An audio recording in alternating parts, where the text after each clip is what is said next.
She wore black into the room and scarlet underneath.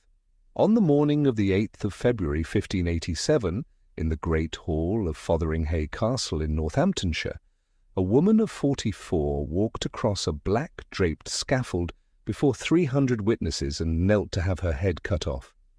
She had been born a queen, Queen of Scotland, at 6 days old, before she could hold her own head up. She had been Queen of France before she turned 18. She had been a prisoner for 19 years, held in a country she had entered voluntarily and was never permitted to leave by a cousin she had written to hundreds of times and never once met. She spoke from the scaffold, clearly, composedly, in English, and she said she was dying for her faith and for the Catholic religion.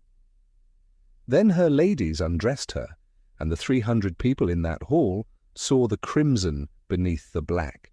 She had chosen the liturgical colour of Catholic martyrdom, and she had hidden it until the last possible moment, and the entire room understood what they were looking at.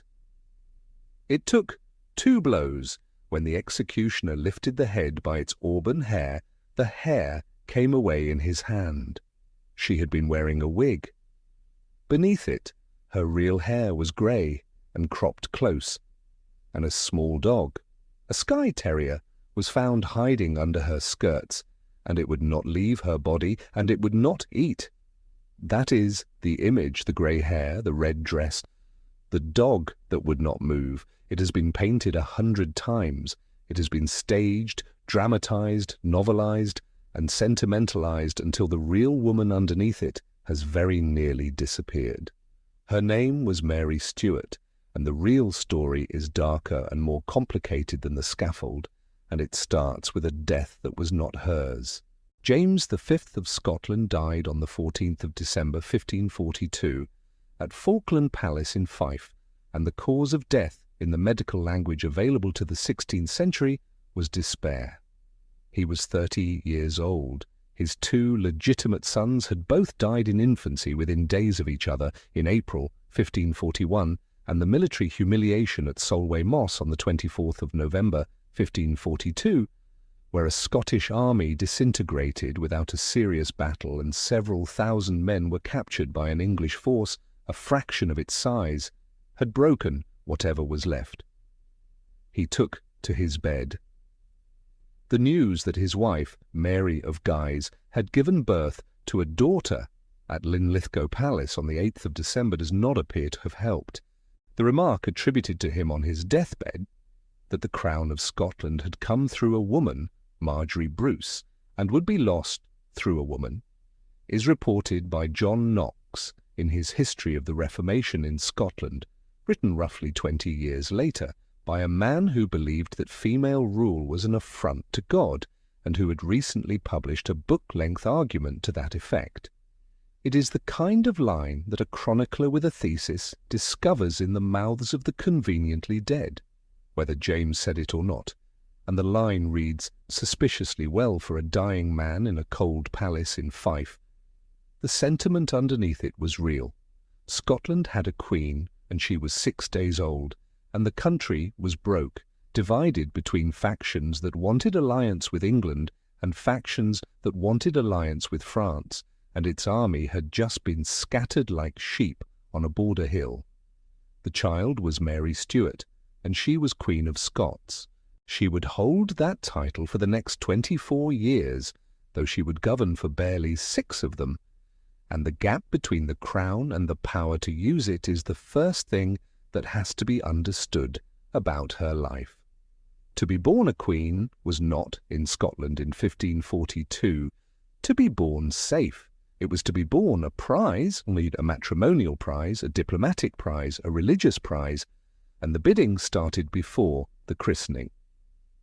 Henry VIII moved first, the King of England, who at that point was on his 6th wife and had broken with Rome, rather than accept that his marriages were anybody's business but his own, immediately proposed a match between the infant Mary and his son Edward, who was 5. The proposal was not optional.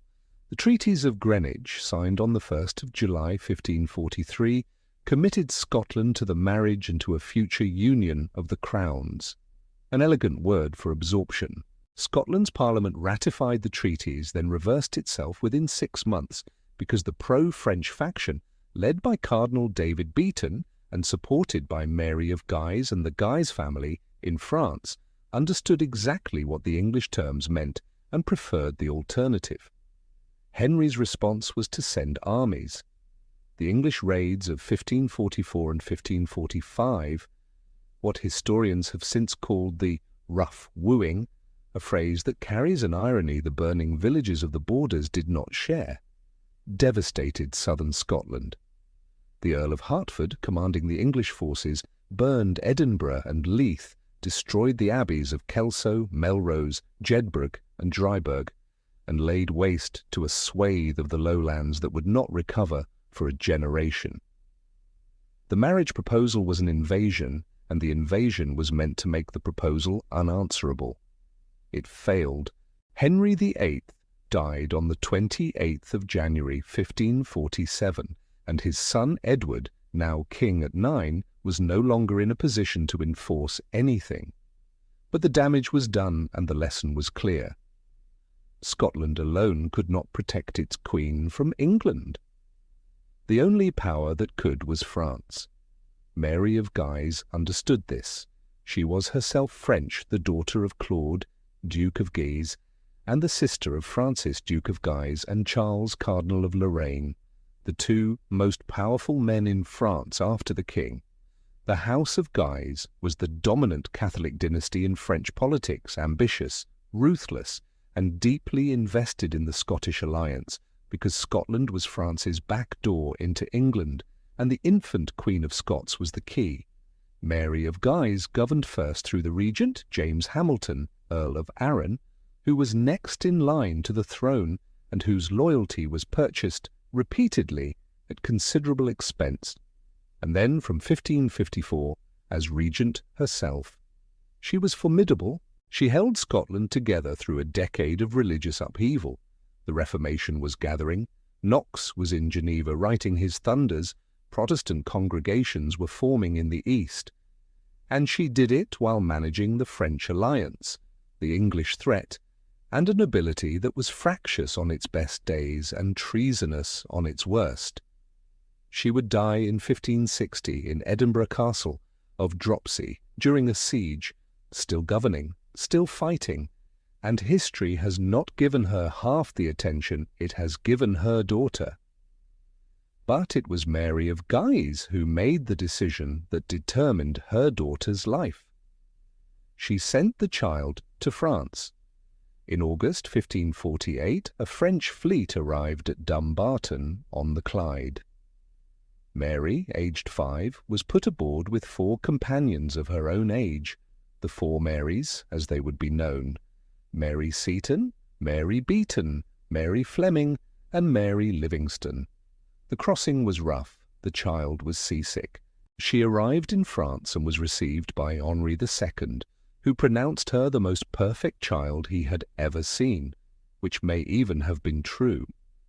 The surviving descriptions of Mary as a girl are unanimous in their admiration, though that unanimity may owe something to the fact that criticizing the fiancée of the heir to the throne was not a career-enhancing move. And in a different household, in a different country, in a different kind of disgrace altogether, another girl was growing up. Elizabeth Tudor was 10 years old in the summer of 1543, the daughter of Henry VIII and Anne Boleyn, and her mother had been executed when Elizabeth was 2.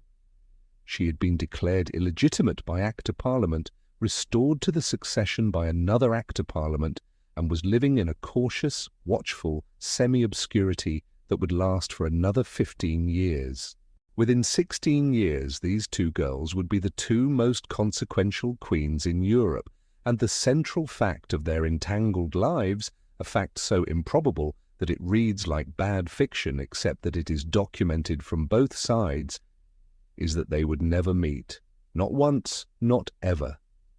everything that passed between them for the next 44 years, the letters, the proposals, the betrayals, the imprisonment, the death warrant, was conducted at a distance through intermediaries without either woman ever looking at the other's face. But that distance was still ahead. In 1548, Mary was 5, and Scotland was burning, and the only power on earth that could protect her from the King of England was the King of France. Her mother made the decision that would define her daughter's life. She sent the child to France. It was a ship and a storm and a court that made everything in Scotland look like what it was.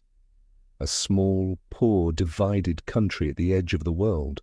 And at that court she would become the most accomplished princess in Europe, and she would marry the heir to the throne of France, and she would learn to be a queen in a country that was not her own. She would spend the rest of her life doing exactly that.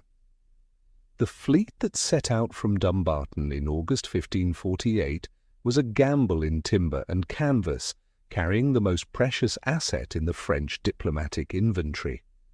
The child queen, barely 5 years of age, was accompanied by a small retinue of attendants and the 4 girls who would become inseparable from her history: Mary Seton, Mary Beaton, Mary Fleming, and Mary Livingston.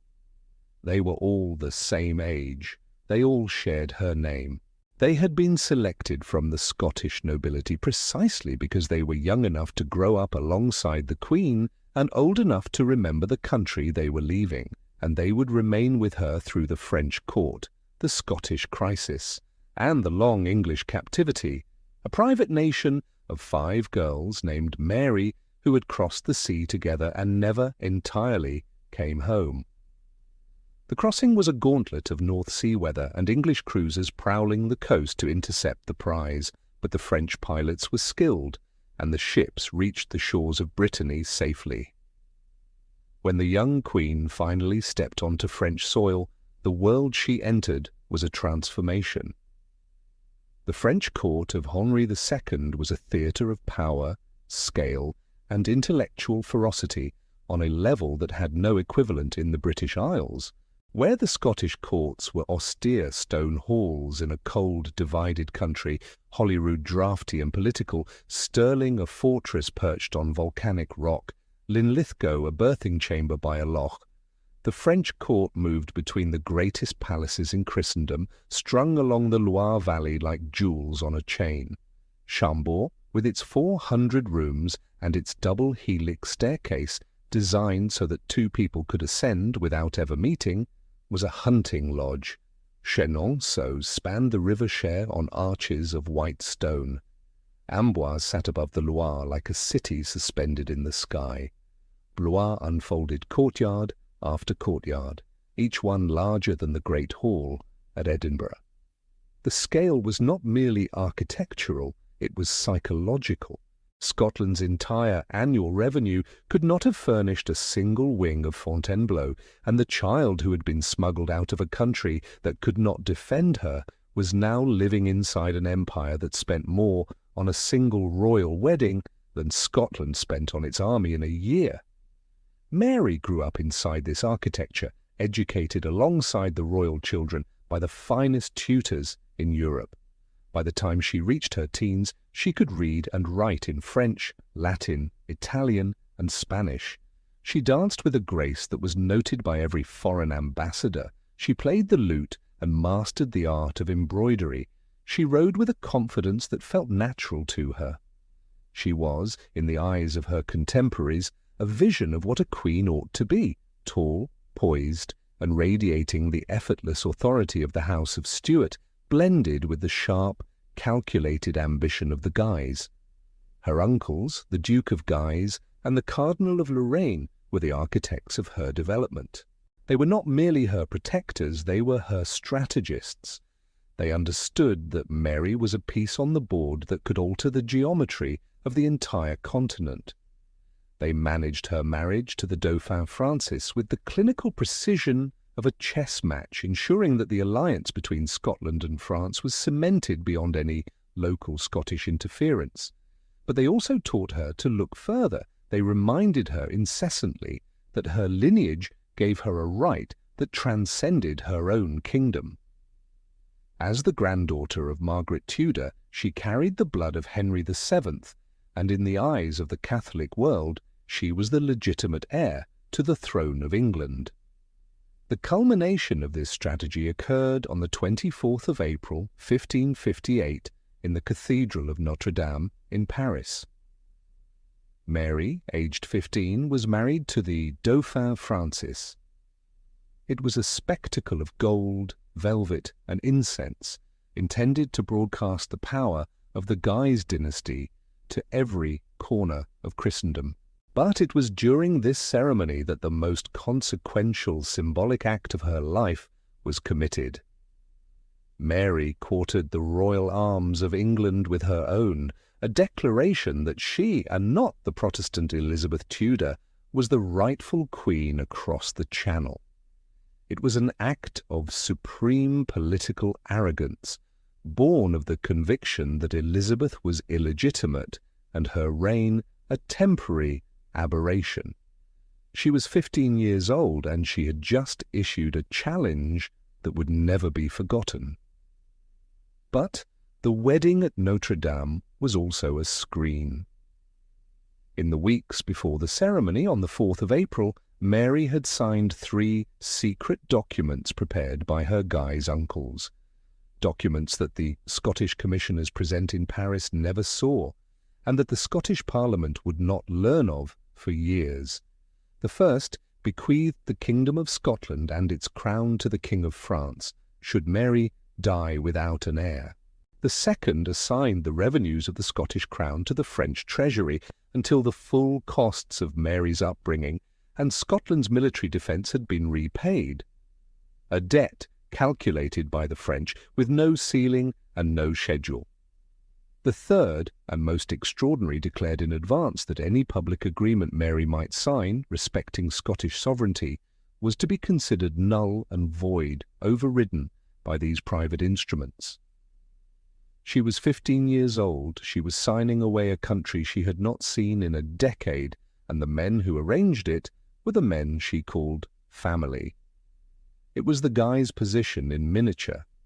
Mary was their instrument, Scotland was their foothold, and the gap between what was declared publicly and what was agreed privately was the space in which real power operated.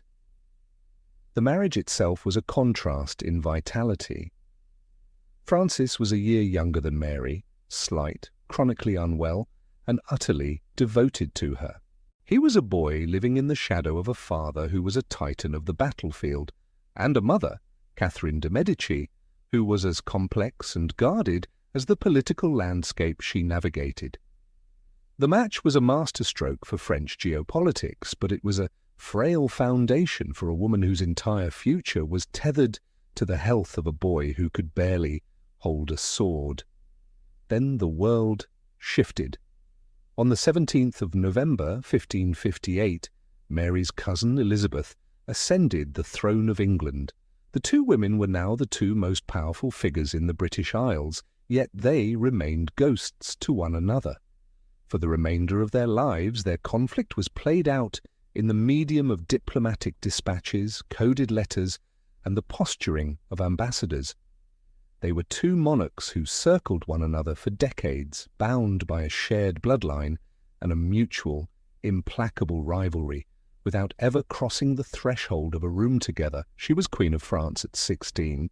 She had the most powerful country in Europe behind her, the most ambitious family in Europe guiding her, and a claim to the English throne that she had just announced to the world. Then, on the 30th of June, 1559, in a tournament on the Rue Saint-Antoine in Paris, Henri II rode a final pass against Gabriel de Montgomery, captain of the King's own Scottish Guard.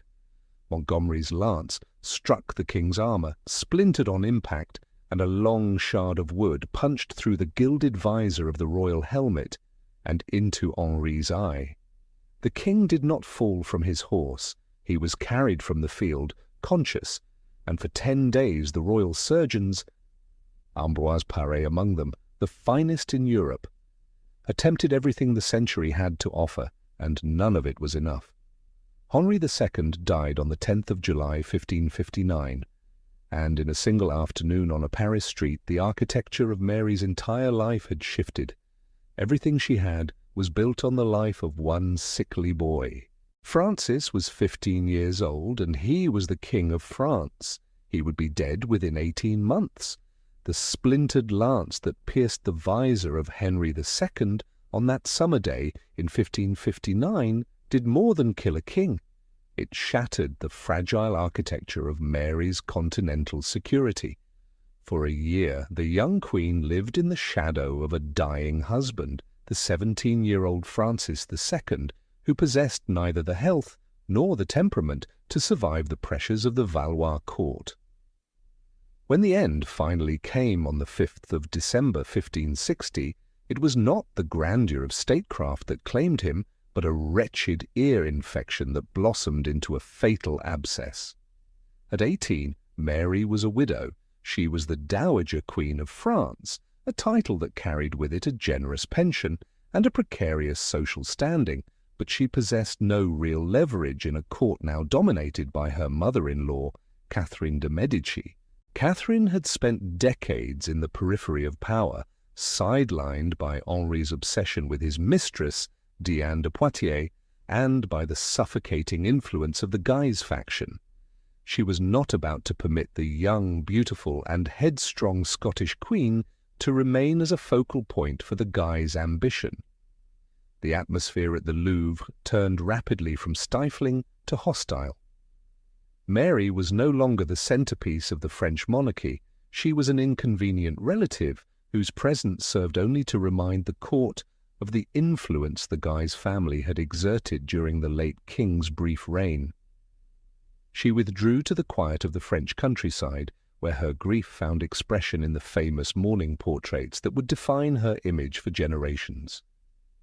Dressed in the deuil blanc, the traditional white mourning of the French queens, she was captured in oils that emphasized her porcelain pallor, her auburn hair, and an air of fragile, sequestered melancholy.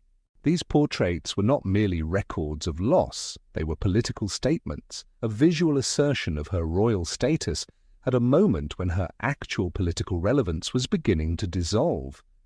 While Mary navigated the shifting sands of French etiquette, the country of her birth had been transformed by forces beyond her control. The Reformation had not merely arrived in Scotland, it had fundamentally dismantled the medieval order. Her mother, Mary of Guise, had passed away in the summer of 1560, leaving behind a power vacuum filled by the lords of the Congregation, a coalition of reformist nobles who viewed Catholicism as an existential threat to the nation.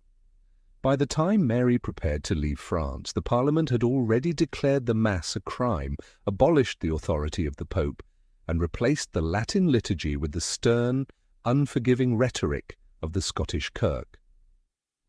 The country she had left as a child of 5 was now a foreign land. It was a kingdom that had traded its ancient alliances for a new, revolutionary fervour, and it was a kingdom that had no room for a sovereign who knelt before the host. The decision to return was not a logical calculation of survival, it was a gamble born of necessity, pride, and the persistent, nagging reality of her dynastic claim.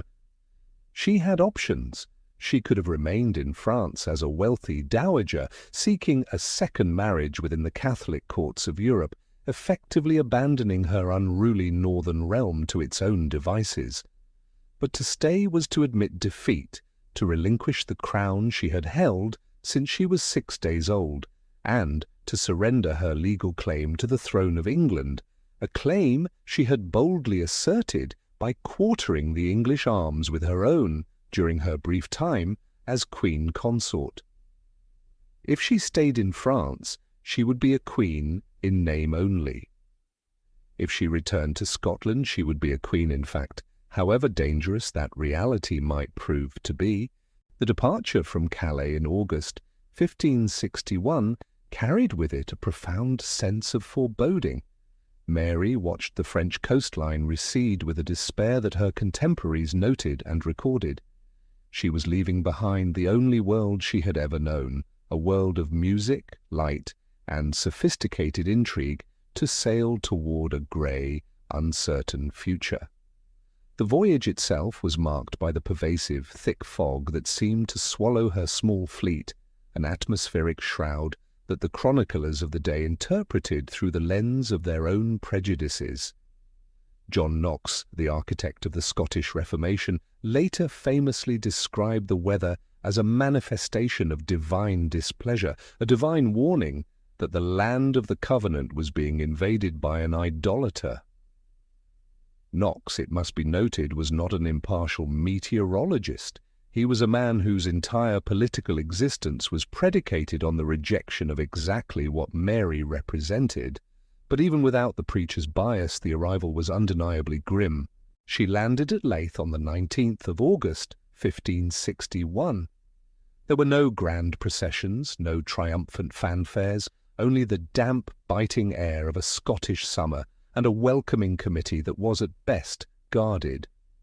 The young woman who stepped onto the pier was, by every account, striking. She was tall, standing nearly 6 feet, with a presence that commanded the space around her, possessing an elegance and an intellectual agility that were the products of the most rigorous education available in Europe. She was a scholar, a poet, and a dancer, fluent in multiple languages, and utterly unversed in the rough, uncompromising realities of the Scottish nobility. She was a queen of the Renaissance, arriving in a land that was currently undergoing a violent, puritanical rebirth. As she made her way toward the Palace of Holyrood, the contrast between her appearance and the austerity of her new subjects could not have been more stark. She was dressed in the fashion of the French court, a visual affront to the sombre black habits of the reformist ministers who watched her progress with deeply suspicious eyes. She had come home, but she was a stranger in her own house. The tragedy of her return lay in the simplicity of her expectations. She believed that by charm, by blood, and by the inherent authority of an anointed monarch, she could navigate the religious divide. She expected, perhaps naively, that her people would afford her the same private respect for her conscience that she was willing to extend to their public worship. She was 18, she was a widow, and she was a Catholic queen arriving in a Protestant country where the most powerful preacher in the land had just published a book-length argument that women should not be permitted to rule at all. John Knox was waiting for her, and he was not the forgiving kind. But first, before she met Knox, before she met the lords, before she met any of the men who would fight over her for the next 6 years, she had to solve a problem that nobody in Scotland or England or France could solve for her. How to hear Mass in a country where the Mass was now a crime. The arrival of a queen in the 16th century was never a matter of mere travel. It was a physical manifestation of sovereignty, an assertion of the right to rule. Mary Stuart had returned to a country that had changed fundamentally while she was away. The air in the streets of Edinburgh was sharp with the rhetoric of the Reformation, and the stone walls of the abbeys, stripped of their finery, stood as hollow reminders of a faith that was now being dismantled by statute and sermon. She came as a Catholic monarch to a nation that had, by the grace of a Parliament meeting in 1560, officially renounced the authority of Rome. On the 24th of August 1561, just 5 days after her return to the Palace of Holyrood, Mary ordered the celebration of a private Mass in her chapel. The reaction was instantaneous. A crowd gathered outside the palace gates, the familiar murmur of the disgruntled rising toward a roar. The tension was not merely about ritual, it was about the fundamental nature of the Scottish state. Lord James Stuart, her illegitimate half-brother, and the most influential Protestant statesman of the era, took up his position at the chapel door. He did not go in to pray, but he stood guard, physically preventing the more radical elements of the populace from breaching the sanctuary. It was a fragile, desperate compromise, a barricade built of political necessity. Mary would be permitted her private rights, provided she did not impose them upon the realm. The true test of this uneasy peace arrived shortly thereafter in the person of John Knox. When they met in September 1561, the encounter was not a negotiation, but a confrontation. Knox was not a man who understood the art of diplomatic softening. He was a man who believed he held the keys to the kingdom of heaven, and he had no interest in the requirements of earthly, courtly etiquette. He had previously published his First Blast of the Trumpet Against the Monstrous Regiment of Women, a work that declared the rule of a woman over men to be a violation of the laws of nature and the commands of the Creator. In the cool, intimate confines of the palace, he did not recant. He told the Queen of Scots that she had no inherent right to rule because the Scriptures forbade female authority. Mary, who had been raised in the most refined and sophisticated court in Europe, found herself confronted by a man who treated her royal dignity as a mere vanity. Knox, who recorded the conversation in his own History of the Reformation in Scotland with a sense of moral satisfaction that bordered on the triumphal, noted that his arguments reduced her to tears. He did not offer a handkerchief. He offered only the cold comfort of his own conviction. He wrote that he was compelled to sustain her tears rather than betray his commonwealth, and in those lines one finds the bedrock of the Scottish struggle. A queen who believed her right to rule was ordained by blood and heaven, and a preacher who believed that right was subject to the higher authority of his own interpretation of God's will. Yet for all the volatility of that first year, the anticipated collapse of the kingdom did not occur. For 4 years a strange stability reigned. Mary governed through her Privy Council, showing a surprising aptitude for the tedious, grinding work of administration. She deferred to the Protestant establishment on matters of public religion, ensuring that the Church remained under the control of the lords who had steered the Reformation. She proved adept at the soft power of the monarchy. She hunted in the hills, she hosted dances that scandalized the godly, and she travelled through her country, presenting herself to her people with a charisma that made the dour prognostications of her critics difficult to sustain. She was tall, poised, and possessed of a radiant presence that seemed to bridge the gap between the old world and the new.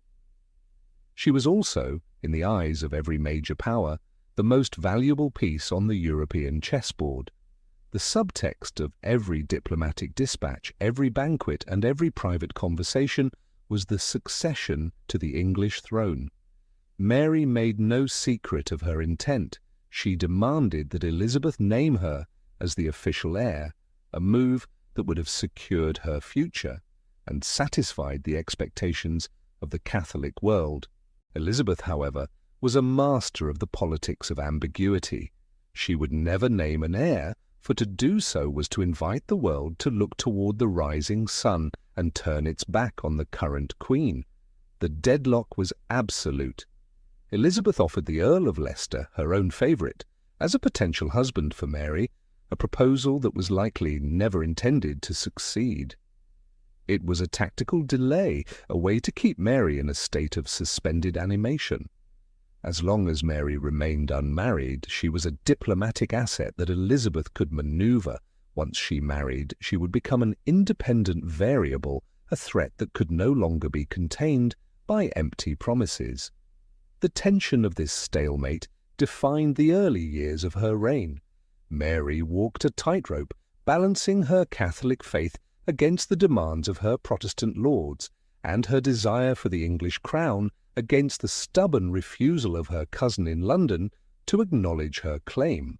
She was playing for the highest stakes, believing that if she could navigate the internal divisions of Scotland, she could eventually force Elizabeth's hand. She was 22, she was the Queen of Scots, and she had survived the initial shock of her return. For 4 years it held, the Catholic Queen in a Protestant country, hearing Mass behind closed doors, governing by charm and by counsel, waiting for Elizabeth to do the one thing Elizabeth would never do, name a successor. Then, in the summer of 1565, a young man arrived at the Scottish court who was everything Mary needed and everything she should not have touched. He was tall, nearly as tall as she was. He was handsome, he was Catholic, he had Tudor blood, and he was, by the unanimous verdict of history, the worst husband any queen ever chose. His name was Henry Stuart, Lord Darnley, and he was about to prove that the most dangerous thing in Scotland was not Knox, and not Elizabeth, and not the Protestant lords, but a decision made in private by a queen who was 22 years old, and for the first time in her life, in love. Every court in Europe had an opinion about who the Queen of Scotland should marry, and none of those opinions mattered to Mary Stuart nearly as much as her own. She was 22, she was tall, nearly 6 feet, taller than most of the men she ruled, and she was looking for a match that could stand beside her without disappearing. Henry Stuart, Lord Darnley, seemed to answer that need with a terrifying, youthful elegance. He was 19, fair-skinned, and possessed an aristocratic height that made him one of the few men in the Scottish court who did not have to tilt his head to look her in the eye. He was a cousin to both queens, and he carried in his veins the potent, dangerous alloy of Tudor and Stuart blood. His mother, Margaret Douglas, Countess of Lennox, was the daughter of Margaret Tudor, Henry VII's eldest daughter, by her second marriage to Archibald Douglas, 6th Earl of Angus. She was, therefore, a granddaughter of Henry VII, and she had spent her adult life at the English court, accumulating enemies and allies in roughly equal measure, raising her son with a single, unshakable conviction that he was born to wear a crown. The marriage arithmetic was plain. Mary Stuart was descended from Henry VII through Margaret Tudor's first marriage to James IV of Scotland. Darnley was descended from Henry VII through Margaret Tudor's second marriage to Douglas. If they married, their children would carry the Tudor claim through both lines, and the resulting dynastic weight would be almost impossible for Elizabeth, or any future English Parliament, to set aside. This is why Mary wanted him. Not the height, not the fair skin, not the dancing. Though she enjoyed all three, she wanted the blood. But Mary's counsellors saw past the bloodline and the noble title. William Maitland of Lethington, her Secretary of State and perhaps the most astute political mind in the kingdom, regarded Darnley as a volatile, unformed boy whose vanity could be easily manipulated by the factions of the court. Her half-brother, the Earl of Moray, saw the marriage as a direct provocation to Elizabeth, a move that would signal the end of any hope for an English recognition of Mary's rights. The warnings were unanimous, and they came from every direction. Protestant and Catholic, Scottish and English, ally and rival. Not one voice of political consequence in either kingdom supported the match, and the sharpest irony belonged to Elizabeth. She herself had permitted Darnley's journey to Scotland. He had travelled north in February 1565, ostensibly to visit his father, the Earl of Lennox, who was attending to a family land claim. Elizabeth had signed the passport.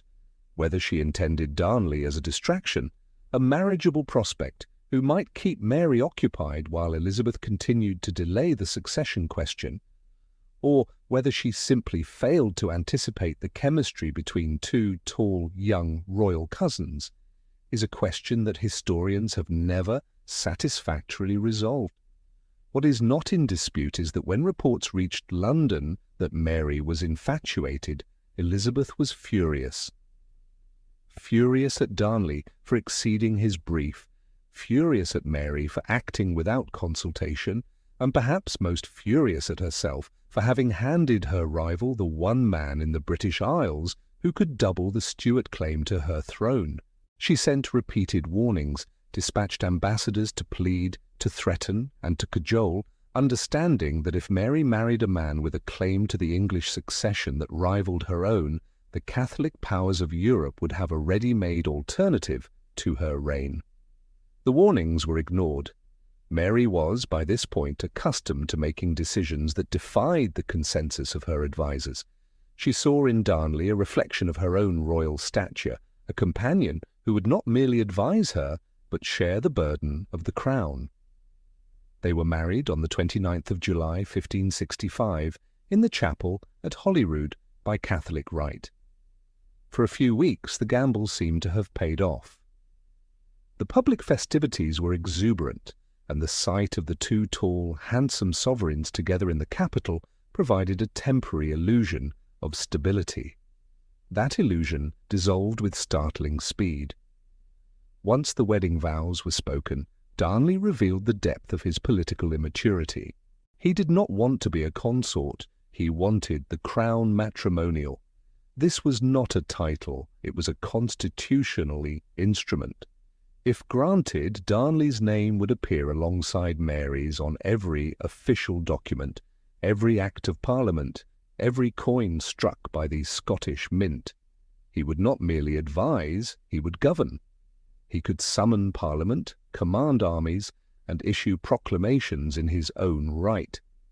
And crucially, if Mary died, in childbirth, of illness by any cause, Darnley would continue to reign as King of Scotland. The crown would not revert to the next Stuart in line. It would remain on his head. Mary, who had been raised in the shadow of the French crown and understood the absolute necessity of retaining her sovereignty, refused. She offered him the title of king, but she withheld the crown matrimonial, and with it the power. The rejection turned the young man's infatuation into a corrosive, narcissistic resentment. He began to drink heavily, haunting the taverns of the Canongate, and surrounding himself with hangers-on who whispered into his ear that he was a victim of a wife who did not trust him. He was vain, he was prone to bouts of petulant cruelty, and he possessed the catastrophic habit of speaking his mind when he should have been listening to the lessons of statecraft. The court, once vibrant, became a theatre of awkward silences and sudden, sharp arguments. Mary, who had spent her life navigating the complexities of European diplomacy, found herself managing a teenager who treated the governance of a nation as a personal insult. The political fallout was immediate. The Protestant lords, led by the Earl of Moray, sensed the vulnerability in the royal marriage and rose in rebellion. They feared that Darnley's influence would lead to a Catholic resurgence and a total abandonment of the policies that had kept the peace. This was the moment that proved Mary's capacity for command. While the lords expected a queen who would retreat to the safety of her quarters, Mary instead donned armour, took to the saddle, and rode at the head of an army across the Scottish countryside. She was pregnant with her first child, and she rode in pistol-shot range of the enemy, maintaining a pace of march that left several of her own lords requesting permission to rest. The English ambassador, Thomas Randolph, who had wagered heavily on Moray's success, reported to London with undisguised astonishment that the Queen had covered 30 miles in a single day, in armour, in autumn rain, and had arrived at the next position before the rebels had left the last. This was the chase-about raid, a campaign of rapid movement that saw the Queen outmaneuver the rebels at every turn. She did not merely witness the defence of her throne, she directed it. She chased Moray and his associates across the border, forcing them into exile and proving, to any who doubted, that she was not a puppet of her husband or her uncles. She had won, and she had done it with a decisiveness that made her appear, for a brief window, invincible. Yet, in the very victory, she had planted the seeds of her own undoing. Darnley, feeling slighted by her success and emboldened by those who sought to use him against her, began to meet in secret with the very men she had just driven into exile. He believed that if he could help the rebel lords return to power, they would in turn support his claim to the crown matrimonial. He was a pawn who thought he was a king, and he was being played by the most cynical operators in the kingdom. The winter of 1565 gave way to a cold, tense spring. Mary was 6 months pregnant, and the court was a place of whispers and drawn daggers. She had married a man who wanted her crown, defeated the lords who wanted her throne, and discovered, within 4 months of the wedding, that the father of her unborn child was conspiring with her enemies. What happened next would happen in her own bedchamber on a Saturday evening in March 1566, while she was 6 months pregnant, and sitting down to supper with 6 companions. The door opened, armed men came in. Her husband was with them. And one of the companions at her table, a small Italian musician who had risen too fast, who talked too much, who had made the wrong enemies, had roughly 4 minutes left to live. David Rizzio arrived in Scotland in 1561 in the retinue of the ambassador of Savoy, and he was not a man of consequence. He was a Piedmontese musician, a bass singer of modest origins and considerable charm, and his initial value to the court was that he could hold a part in the Queen's chapel choir. But Rizzio possessed an intelligence that exceeded his station, and a facility with languages and correspondence that Mary recognized and rewarded. Within 2 years he had risen from musician to French secretary, and by 1565 he had become the principal conduit through which Mary conducted her most sensitive correspondence, with the Pope, with Philip II of Spain, with the Catholic powers of Europe, who regarded the Queen of Scots as the legitimate heir to the English throne. This proximity to the crown was intolerable to the Protestant lords of Scotland. Rizzio was a foreigner, a Catholic, a commoner, and he had the Queen's ear on matters that the nobility believed were their exclusive preserve. He had climbed too high, too quickly, and the court had decided, with the quiet unanimity that precedes violence, that he would have to be removed. On the evening of the 9th of March 1566, a man in a steel breastplate stepped into the small supper chamber on the 2nd floor of Holyrood Palace. He was Lord Ruthven, and the detail that mattered was this. Ruthven was dying. He had been confined to his sickbed for weeks, wasted by a disease that would kill him within 2 months, and he had risen from that bed, put on armour, and climbed the private staircase to do what he had come to do. The appearance of a man who looked as though he belonged in a coffin, standing upright in full harness with a drawn weapon, was itself a kind of terror. He was followed by others, armed men whose shadows stretched long across the painted floorboards. The room was not built for an audience. It was a private cabinet, a space of intimacy where the Queen took supper with her inner circle. Rizzio was at the table. When the armed men burst in, the veneer of the court dissolved. Rizzio did not fight. He scrambled toward the only protection he knew, clutching at the skirts of the Queen, his fingers white with terror. He was dragged away, his pleas silenced by the brute urgency of the moment. He was pulled into the outer chamber and then onto the staircase, where the men descended upon him with a ferocity that left no room for mercy. He received 56 wounds. When the deed was done, the conspirators left a dagger in the body. It was the personal weapon of Henry Stuart, Lord Darnley, the King Consort of Scotland. It was a signature, a public declaration that the husband of the Queen had orchestrated the murder of her servant in her own presence. Mary was 6 months pregnant. She was held at gunpoint in that small, suffocating room while the violence unfolded just beyond the door. The coalition that had planned this event was broad, including lords like Morton, Lindsay, and Ruthven, and they had been emboldened by the belief that Darnley was their instrument. They intended to use him to force the Queen into a subservient position, to exile her advisers, and to restore the Earl of Moray to his former power. They had even secured a written bond from Darnley, a document that promised him the crown matrimonial in exchange for his participation in the coup. He had signed it because he was young, vain, and possessed of a limited understanding of the men he had chosen as his allies. He believed that killing Rizzio would make him the master of the kingdom. He failed to realize that men who would murder a secretary in a queen's private chamber would have no qualms about discarding a king who had outlived his usefulness. Mary saw the reality of her position before the conspirators had even finished their business. She understood that she was a prisoner in her own palace, and she understood that the man standing before her, trembling with a mixture of arrogance and fear, was the architect of his own destruction. She began to speak.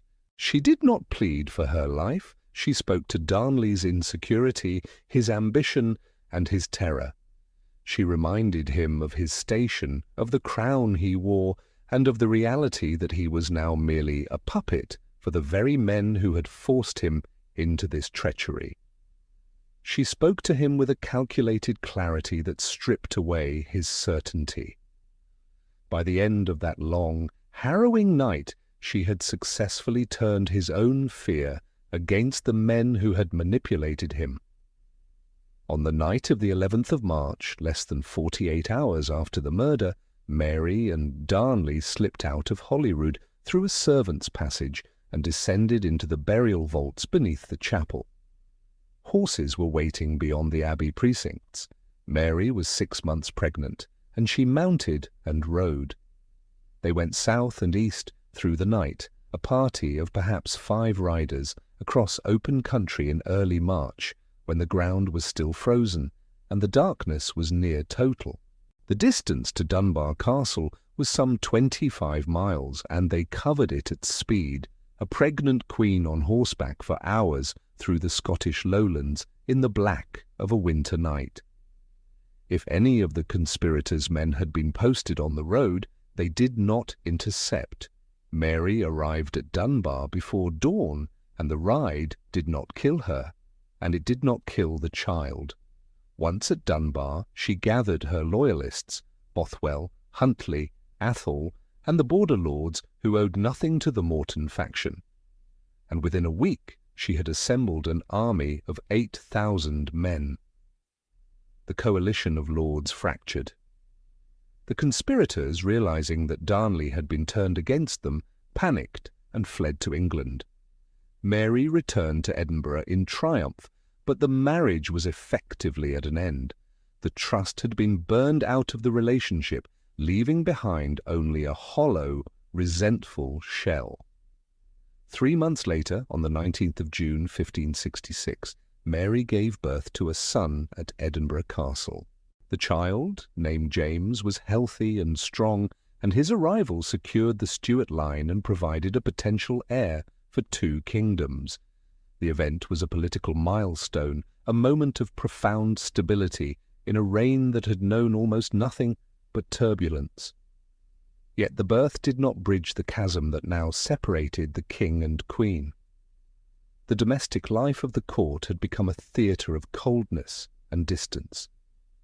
Darnley was now a man without a party, and the completeness of his isolation was a thing almost without precedent in Scottish political life.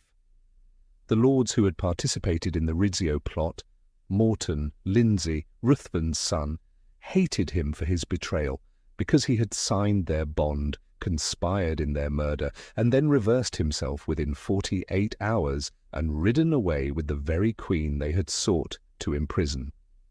The lords who had remained loyal to Mary despised him for the murder itself and for the danger he had placed upon the pregnant queen. The Catholic faction distrusted him because he had conspired with Protestants. The Protestant faction distrusted him because he had married a Catholic and then proved himself incapable of controlling her. He was a king without power, a husband without a wife, and a noble without a faction. He drank, he quarrelled, he made vague threats about leaving Scotland, about seeking foreign allies, about asserting rights that no one recognised. He lived in a state of growing isolation, his arrogance curdling into a bitter, aimless resentment that expressed itself in erratic behaviour and transparent scheming that fooled no one. The marriage was a public failure, a source of constant scandal that echoed through every corridor of Holyrood. The question for the Scottish nobility was no longer how to govern alongside Darnley, but how to dispose of him. The child was baptized at Stirling Castle in December 1566, with all the Catholic ceremony Mary could arrange. Elizabeth sent a gold font. Darnley refused to attend. He was 20 years old. He was despised by his wife, abandoned by the lords who had used him, and ill, possibly with syphilis, possibly with something else, and the medical record does not resolve it. He withdrew to Glasgow, to his father's territory, and he was sick there through the new year. Darnley was living in a house of his own choosing, a neglected property known as the Old Provost's Lodging at Kirk O'Field. It sat just within the Edinburgh city wall, a site that offered a tactical advantage to those who knew the layout of the city's defences but provided little in the way of safety. The house was essentially a shell, draughty and ill-suited for a king, yet it became the stage for the most explosive and enduring mystery in the history of the Scottish crown. On the evening of the 9th of February 1567, Mary visited him there. She stayed for several hours, sitting with him as the winter air pressed against the stone, before departing to return to Holyrood for a wedding celebration among her court. It was the last time she would ever see him alive. At approximately 2 o'clock in the morning, the silence of Edinburgh was shattered by a sound that local witnesses would describe as a thunderclap.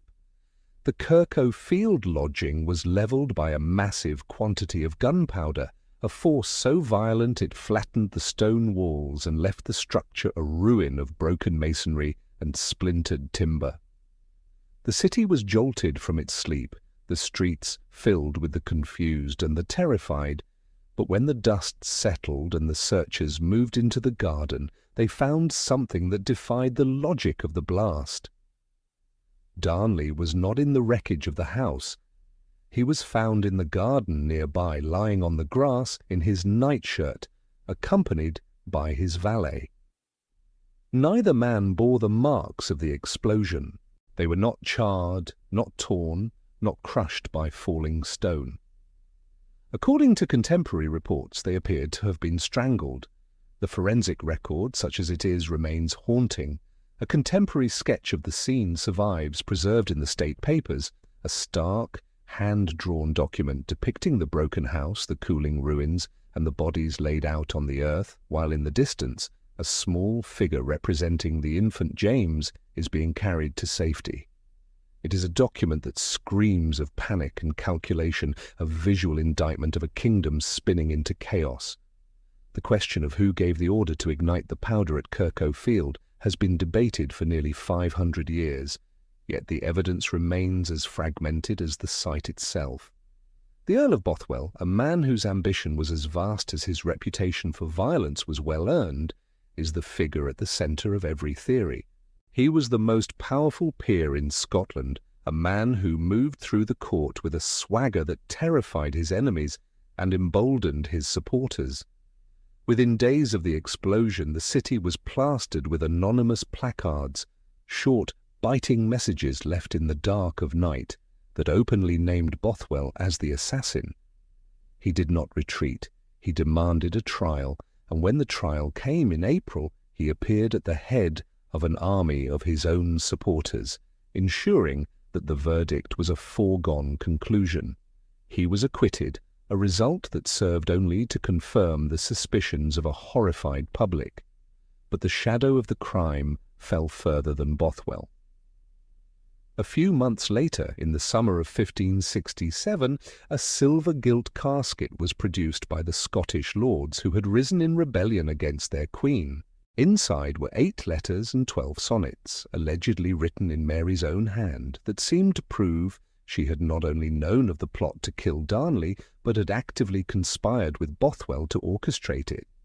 These are the infamous Casket Letters, the most consequential and disputed documents in Scottish history. They were produced by men who had every political incentive to destroy her, and because they vanished in the 1580s, the world has been forced to rely on copies that are themselves inconsistent. Whether they are authentic letters, forged fabrications, or a lethal mixture of both is a question that historians have never been able to resolve with certainty. To accept them as fact is to ignore the bias of the men who found them. To dismiss them as forgeries is to ignore the circumstantial reality that Mary was profoundly compromised by her intimacy with the man everyone knew was a murderer. The position of the Queen in the immediate aftermath of the explosion is a study in political isolation. The streets of Edinburgh did not remain quiet. The common people, sensing a rot at the heart of their government, began to shout their disdain. Buchanan, the humanist scholar turned vicious prosecutor, recorded the roar of the crowds as they cried out for justice against the Queen, and while his accounts are heavily weighted by his own animosity, the atmosphere of revulsion was real. Mary was trapped between the reality of her husband's brutal end and the perception that she had traded him for a predator. There are 3 ways to view her role. One is the narrative of complicity, which posits that she was a willing participant in the destruction of a husband who had become a liability. Another is the narrative of ignorance, which suggests she was the victim of a conspiracy by men like Bothwell, who manipulated the vacuum left by her failing marriage. The third is the middle ground, the possibility that she knew a desperate act was being considered but refused to believe it would be carried out, a fatal hesitation in a world that allowed no room for doubt. The evidence is contaminated in every direction. Every witness had a motive, every document had a purpose, and every memory was curated to serve a faction. She had been a queen for 24 years, and she had spent those years navigating a country that was perpetually at war with itself. She had survived the death of her mother, the loss of her French crown, and the betrayal of her husband, but she had never faced a crisis as corrosive as this. The horror was not merely the murder of the king, it was the speed with which the machinery of the state was turned against her. By the time the spring thaw reached the streets of Edinburgh, the question of her innocence had already been rendered moot by the sheer weight of the scandal. Her reputation had been effectively dismantled, her support among the nobility had evaporated, and the people, once protective of their anointed sovereign, now viewed her with a mixture of suspicion and cold fury. Kirk had been a crime. What happened next would look like consent. On the 24th of April, 1567, 10 weeks and 5 days after she heard the explosion, Mary was riding from Stirling to Edinburgh when a force of 800 horsemen intercepted her on the road.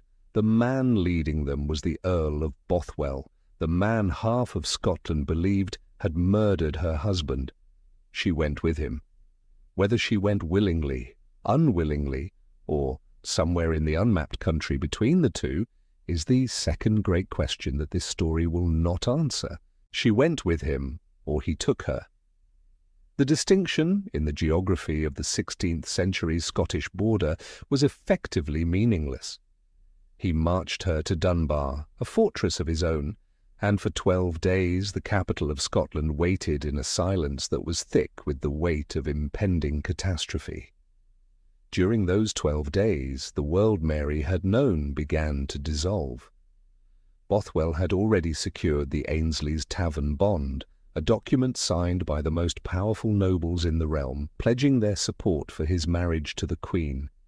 It is a piece of paper that serves as a mirror. To some historians, it is the evidence of a prearranged conspiracy between the sovereign and her subjects to stage an abduction that would provide a legal shield for a scandalous union. To others, it is the record of a political class closing its ranks around a leader who had already proven that he was willing to kill to get what he wanted. We do not know which it was, and the document itself, while authentic, is a testament only to the fear or the opportunism of those who signed it. While Mary was held at Dunbar, Bothwell moved with a speed that spoke of a man who had left nothing to chance. He initiated divorce proceedings against his wife, John Gordon, simultaneously through Protestant and Catholic courts, clearing the legal thicket of his past life in less than a fortnight. He was scrubbing the slate clean. On the 6th of May, he brought the Queen back to Edinburgh, not as a captive, but as a woman who had apparently reconciled herself to her fate. The marriage took place on the 15th of May, 1567, in the Great Hall at Holyrood. It was performed by a Protestant minister, a choice that left the Catholic factions of Europe aghast and the Protestant lords of Scotland with the final, necessary piece of evidence they required to finish her.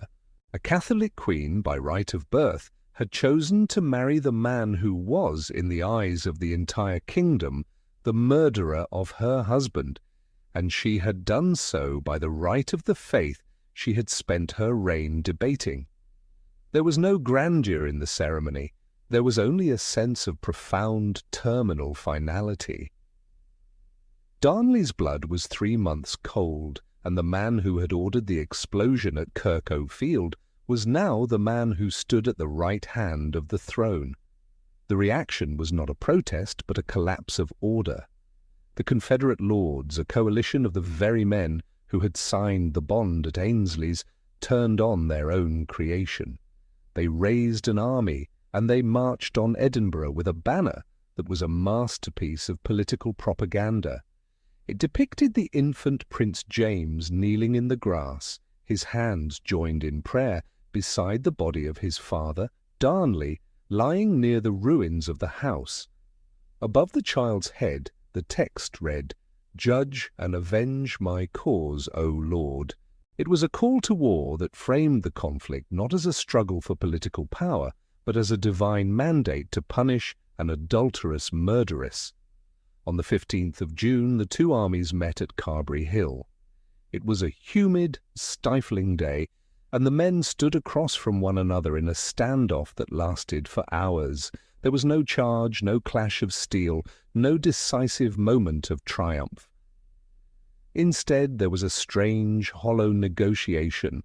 Mary stood among the lords, watching her husband grow increasingly isolated as his own men began to drift away, sensing that the tide had turned, and that their association with the Earl of Bothwell had become a death sentence. By the end of the afternoon, it was clear that the game had been played to its conclusion. Bothwell was given an opportunity to leave the field, a concession the Lords made to avoid a direct confrontation with the Queen, and he took it, riding away from the only life he had ever known toward a future of exile. Mary remained. She had come to Carberry to defend her marriage, and she had watched it evaporate in the heat of a June afternoon. She surrendered to the Lords, expecting, perhaps, that the dignity of her office would still hold some weight, but she was met only with the jeers of the soldiers and the cold, professional silence of the men who had once been her counsellors. They escorted her back into Edinburgh, but they did not take her to Holyrood. They led her through the streets, where the people crowded the windows and the doorways, and they shouted the word that had been branded into her reputation. They called her an adulteress, a murderess, a shame to the crown. She was taken to Lochleven Castle, a fortress situated on an island in the middle of a lake in Kinross. It was a bleak, stony place, chosen for its isolation and the impossibility of escape. The water was a barrier that removed her from the world of politics, from the influence of her brother, and from the life of the son she had borne only a year before. The keys to the fortress were kept by William Douglas, the castellan, and his mother Margaret Erskine, who had once been the mistress of Mary's father, James V. The irony was heavy, but the reality was absolute. Bothwell rode north and vanished. He would die in a Danish prison 11 years later, chained to a pillar in a cell too small to lie down in, and he would die insane. Mary rode south into Edinburgh, through a crowd that screamed the word her enemies had chosen for her, and into a boat on a lake in Fife, and behind her the gates of Fotheringhay Castle closed. She was 24 years old. She was Queen of Scotland, and as of the 15th of June 1567, she was a prisoner. She would be a prisoner for the next 19 years and 8 months, and she would never be free again. The damp of the island was the first thing to settle into her bones. Fotheringhay Castle was not a state prison in the sense of iron bars and subterranean darkness, but it was a cage of stone and water, a fortification huddled on a small island in the centre of the lake. It belonged to the Douglas family, and its mistress was Lady Margaret Douglas, the mother of the Earl of Moray, the man who had effectively seized the machinery of the Scottish state. To place a queen here was a tactical decision of cold, calculated brilliance. The geography of the prison was its own security. The water was wide, the boats were few, and the eyes of the keepers were constant. Mary was 24 years old, and she was pregnant. The stress of the previous months, the marriage to Bothwell, the public revulsion, the surrender at Carberry Hill, had culminated in a sudden, brutal loss.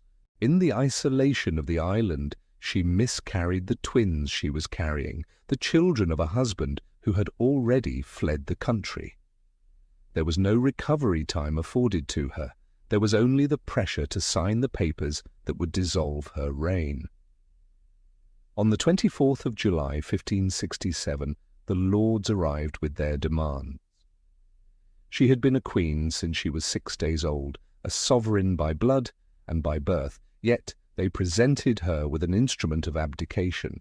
They insisted she sign, naming her infant son James as King of Scots in her stead, with Moray as his regent. She was not a fool. She knew that to refuse was to invite a trial, and a trial in the hands of men who had already turned on her would not be a matter of law, but a matter of finality. She signed. She was 24 years and 7 months old, and she had officially ceased to be a queen. The months that followed were a slow erosion of her identity. She was permitted a small household, but the windows of her chamber looked out only upon the grey, churning expanse of the loch. She was not a queen in exile. She was a sovereign in a vacuum. Her brother Moray, the man who had climbed the ladder of her ruin to reach the regency, managed the kingdom in the name of the child king, and he did so with the quiet, efficient ruthlessness of a man who understood that his power rested entirely upon her continued absence from the world. But Mary Stuart was not a woman who sat still. She was the daughter of the Guises, a woman raised in the most sophisticated court in Christendom, and she possessed a capacity for political maneuver that her captors underestimated. She began to cultivate the household. She moved with a grace that could not be stripped away, and she spoke with a resonance that could not be silenced. She began to look at the younger members of the Douglas family, at George Douglas, the brother of her jailer, and she found them susceptible to the magnetism of a queen in distress. It was a delicate, dangerous game of whispers and hidden messages. She promised rewards, she appealed to their sense of chivalry, and she reminded them with every word that they were holding an anointed monarch in a cage. On the 2nd of May, 1568, the architecture of her escape finally clicked into place. While the castle was distracted, a boat was readied, a key, stolen from the household stores, turned in a lock. She walked out of the fortress and into the small craft, her heart beating against the silence of the night.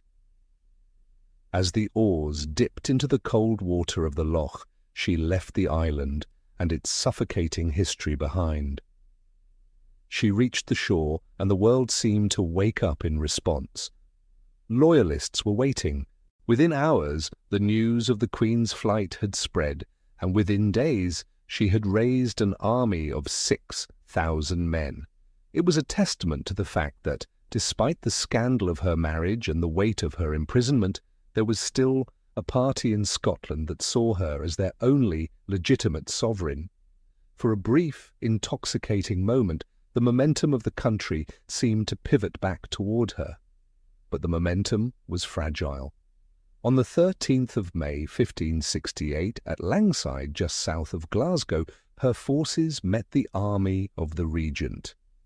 The battle was a short, sharp affair, lasting less than an hour, but it was decisive. Her men were broken, her banners were trampled, and the realization hit her with the force of a physical blow. She had lost. She was no longer a queen with an army, she was a fugitive with a horse. She rode for 3 days and 3 nights, fleeing toward the border, toward the only person left who could possibly offer her salvation. She crossed the Solway Firth, and on the 16th of May 1568, she set foot on English soil. She expected Elizabeth's help. She expected to be restored to her throne. She expected, at worst, safe passage to France. She got none of these things. She had entered England of her own free will, and she would never leave it. She crossed the border into England on the 16th of May 1568, and she wrote to Elizabeth at once, asking for help, for an army, for an audience, for anything. Elizabeth's response was a masterwork of political geometry. She could not send Mary home with an army. That meant war with the Protestant lords and possibly with her own parliament. She could not send Mary to France. That meant giving Catholic Europe a weapon. She could not try Mary. On what charge and by what authority? And what precedent would it set? She could not release her. A Catholic claimant to the English throne, loose in England, was the end of sleep. So Elizabeth did what Elizabeth did best. She delayed. She appointed a commission. She asked for evidence. She played for time, and time, for Mary, became a cell. It would be 19 years before the door opened. The dilemma was, for Elizabeth, a cage of her own design. She could not return Mary to Scotland, where the Protestant lords stood ready to execute their former queen. She could not allow her to reach France, where she would become the rallying point for every Catholic interest in Europe. And she could not release her in England, where her presence acted as a magnet for discontent. The solution, devised in the autumn of 1568, was the conference at York, later moved to Westminster. It was framed as an inquiry, a judicial review of the circumstances surrounding the death of Henry Stuart, Lord Darnley. It was the moment the Casket Letters, those 8 letters and 12 sonnets that would haunt the historiography of the British Isles for 5 centuries, first emerged from the shadows. The Scottish lords, led by the Regent Moray, presented the letters as the smoking gun of history. They claimed the documents had been found in a silver-gilt casket seized from a servant of the Earl of Bothwell in June 1567, and that they contained the proof of Mary's illicit passion for the man who had ordered her husband's murder. The originals were laid before Elizabeth's commissioners, who examined them with the caution of men touching live wire. But they were never tested. No handwriting expert was called to verify the script. Mary was never permitted to see them. She was never given the opportunity to answer the charges, nor to confront her accusers, nor to challenge the provenance of the documents themselves. The inquiry concluded with a verdict of studied ambiguity. The evidence was found to be sufficient to justify the Lords' rebellion, but insufficient to prove the Queen's guilt. It was a political stalemate that ensured Mary's continued detention. The debate over the authenticity of these letters remains the most enduring friction in the story of the Scottish monarchy. The originals vanished in the 1580s, and with them the possibility of any definitive forensic resolution. The scholarship of the last 100 years has fractured along the lines of the same partisan divisions that defined the 16th century. Historians like John Guy have argued that significant portions of the text are likely forgeries or interpolations designed to cement the narrative of Mary's culpability, while others, such as Jenny Wormald, have maintained that the letters possess a raw, incriminating vitality that points toward their genuineness. Antonia Fraser, approaching the mystery with a more cautious lens, has suggested a composite reality that genuine correspondence may have been tampered with, added to, or rearranged to serve the purposes of the prosecution. The film does not settle this, for the record simply does not permit it. We are left with a set of copies that do not quite agree with one another, produced by men who had already committed to the destruction of their sovereign. The uncertainty is not a failure of research, it is the fundamental nature of the evidence. The years that followed were not a descent into a dungeon, but a slow, grinding dissolution of status.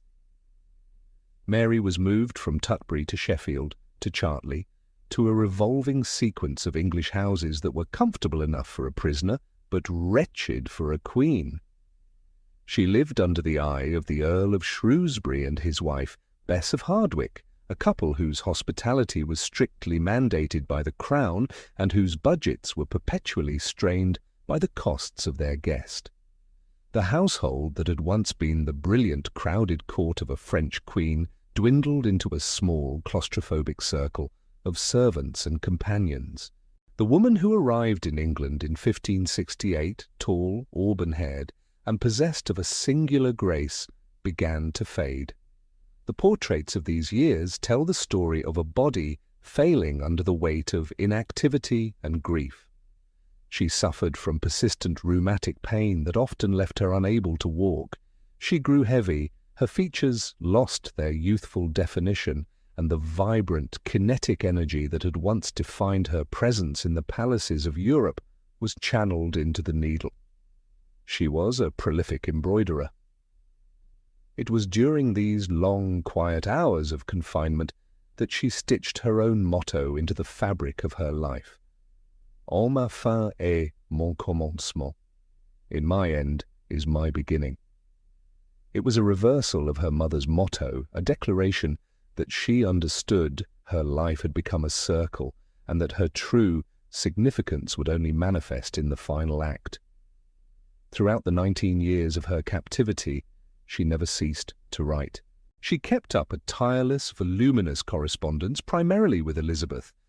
These letters were her only weapon. They were by turns pleading, defiant, eloquent, and dangerously sharp. She appealed to their shared status as anointed monarchs. She appealed to their kinship, and when the silence from London grew too long, she appealed to the indignation of a woman unjustly held. Elizabeth responded with a calculated glacial distance. The two women, who remained the most important figures in the lives of one another, continued to exist in a state of suspended animation, separated by a wall of protocol and a profound mutual suspicion. They were the twin stars of the Tudor age, bound by a gravitational pull that could neither bring them together nor allow them to fly apart. For 17 years she wrote letters. She embroidered. She kept a small household and a smaller faith and a very large correspondence, and every letter she sent and every letter she received passed through the hands of men employed by the English government to read them. She knew this, she had been told this, and in 1586 she wrote a letter anyway. A letter to a young Catholic gentleman named Anthony Babington, who had proposed a plan to murder Elizabeth and free Mary, and place her on the English throne. The letter was real, the plan was real, and the man who delivered it was working for Sir Francis Walsingham, Elizabeth's spy master, who had been waiting for exactly this letter for exactly this long. The 19 years of Mary's captivity were not a static state of decay. They were a slow-motion collision between a dormant claim and a paranoid state. Every Catholic plot to topple Elizabeth was a satellite caught in the gravity of Mary's existence. She was the alternative Queen of England, the legitimate heir in the eyes of the Church, and her very survival acted as a beacon for those who believed that the Elizabethan experiment was a temporary aberration that could be corrected with a single, well-placed blow. The pattern established itself early. In 1571, the Ridolfi plot sought to marry Mary to Thomas Howard, Duke of Norfolk, the only duke in England, the premier peer of the realm, a man whose lineage was older than the Tudors and whose ambitions had already drawn him into an earlier marriage scheme with the Scottish queen that had landed him in the Tower in 1569. Roberto di Ridolfi, a Florentine banker operating in London, acted as the intermediary between Norfolk, the Spanish ambassador, and the Pope, coordinating a plan for the Duke of Alba to land 6,000 troops from the Netherlands while English Catholics rose in support. The scheme was amateurish. Ridolfi talked freely on the continent, Norfolk's own secretary confessed under examination, and the coded letters were deciphered without great difficulty. Norfolk was arrested, tried by his peers in Westminster Hall on the 16th of January 1572, found guilty, and beheaded on Tower Hill on the 2nd of June. He was the first peer of the realm to die on Elizabeth's scaffold, and he would not be the last to die for the cause of the Queen of Scots. Mary's own confinement tightened into something resembling a high-security prison. In 1583, the Throckmorton plot emerged, involving the Spanish ambassador Bernardino de Mendoza, whose expulsion from London marked the end of any pretense of diplomatic civility between the two powers. Every one of these conspiracies shared a common anatomy, a promise of foreign support, a hope for a domestic uprising, and the central, unwavering conviction that if Elizabeth were removed, the world would pivot back to the order of the past. Mary was not a passive spectator to these machinations. She was a political actor, and she knew that as long as she remained alive, she possessed a bargaining chip that could not be devalued. Her letters were her only currency. She spent years cultivating contacts, appealing to the Pope, to Philip of Spain, and to her son James, who remained in Scotland. James, for his part, was a master of the waiting game. He maintained a posture of detached concern, formally protesting his mother's treatment to the English government while privately ensuring that his own position remained insulated from her failures. He was receiving an annual pension of £4,000 from the English Treasury, a sum negotiated through intermediaries and paid with the understanding that the King of Scotland would remain a reliable neighbour, and he continued to collect it throughout the period in which his mother was being systematically entrapped. His formal protests were calibrated to the gram, loud enough to satisfy Scottish public opinion and the expectations of filial duty, never so forceful as to jeopardize the money or the succession. He was a political realist in a world of zealots, and he understood that the throne of England would be his only if he did not reach for it too soon. He waited, and he watched, and he did nothing to save the woman who had lost her own crown by reaching for too much too quickly. By 1586, the security of the English state had become the personal obsession of Sir Francis Walsingham. As Elizabeth's principal secretary, Walsingham had woven a web of intelligence that stretched across the continent. He had agents embedded in the Catholic exile communities in Paris, in Rome, and in the Spanish Netherlands, men who attended Mass with the conspirators, who drank with them, who reported their conversations in letters written in lemon juice and delivered through trusted couriers. He had informants within the very households that guarded Mary, and he ran a network of code breakers, forgers, and provocateurs whose operational methods would not have been unfamiliar to any modern intelligence service. He knew that if he could not prove Mary's direct complicity in a plot against the Queen's life, she would remain an untouchable, protected by the sanctity of her royal blood. He needed a smoking gun, and he was patient enough to forge the circumstances required to find one. The opportunity arrived in the form of Anthony Babington, a young Catholic gentleman who had been drawn into a circle of conspirators planning the assassination of Elizabeth and the liberation of the Scottish Queen. Walsingham did not merely discover this plot, he allowed it to germinate. The critical instrument was Gilbert Gifford, a young Catholic seminary priest who had been turned by Walsingham's men and who presented himself to Mary's supporters as a reliable channel for secret correspondence. It was Gifford who arranged the method. A local brewer was recruited to deliver beer to Chartley Manor, where Mary was held, and letters were sealed in waterproof packets and inserted into the hollow bung of the barrel. The brewer carried messages in and replies out, and every barrel passed through Walsingham's hands before it reached its destination. He allowed the communication to flourish, ensuring that every word of the treasonous intent reached Mary, and he ensured that every reply was intercepted, copied, and decoded before it was sent on its way. On the 17th of July 1586, Mary received a letter from Babington outlining the plan to murder Elizabeth. She responded by dictating a reply that approved the objective. Her secretary, Claude Nau, took the words down, and they were dispatched into the hands of the very men waiting to use them. The cryptographer Thomas Philippes, a small, pockmarked man of chilling efficiency who could break a cipher the way a locksmith picks a ward, intercepted the missive and applied his skills to the code. When he had finished his decryption and understood the full scope of what Mary had authorized, he drew a small sketch of a gallows on the outside of the letter. A single image, unmistakable in its meaning, a private annotation of the fate he had prepared for the Queen of Scots. That drawing survives. It is held in the National Archives at Kew, and it remains one of the most coldly eloquent documents of the Elizabethan age, a doodle that is also a death sentence.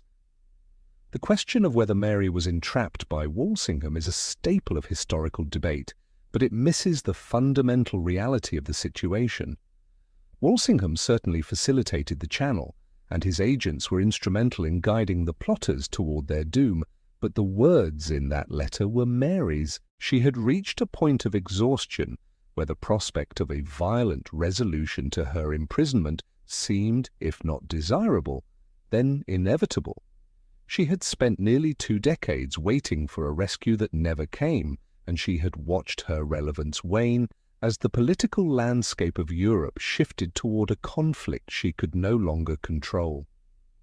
The trap closed with mechanical precision. Babington and his companions were arrested on the 14th of August, 1586. They were tried, convicted and executed with the full savagery of a treason sentence, hanged, drawn and quartered, and the crowd's horror was so great that Elizabeth ordered the second batch to be hanged until dead before the butchery. Mary was moved from Chartley to Fotheringhay Castle in Northamptonshire, and she was told she would stand trial. She was a queen. She held that no earthly court had jurisdiction over an anointed sovereign.